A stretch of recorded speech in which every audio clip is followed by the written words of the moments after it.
If instant transfer is not working on your Robinhood account, there's a couple possibilities.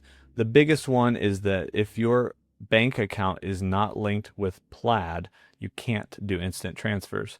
So if you go to your account dropdown and then go to transfers, and inside of here, if you go down to the linked account section, so you may have to unlink your bank account and relink it, but if we go to add new account, inside of here, when we click on bank account, it's going to pop open with this Plaid connector. And so you don't have to have a phone number entered or anything like that. You can actually just continue as a guest. And as you do that, you can select your bank to then connect with Plaid to Robinhood, your bank account. And once you do that, you'll be able to do instant transfers.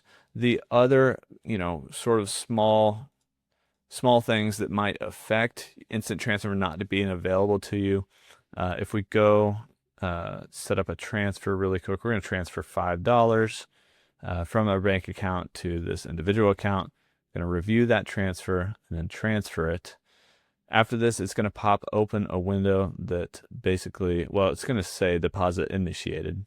And then if we continue, it's going to say instant deposit available. If you see here right under this, if this window isn't popping up, instant deposits are determined by your account value, your deposit history, and your Robinhood Gold status. I don't have Robinhood Gold, but account value, deposit history, they're subject to restrictions. So there may be some other details here on Robinhood that doesn't make instant deposit available to you. But if you are in good standing with Robinhood, you have a Plaid connected account, then you should be able to do instant transfers on Robinhood.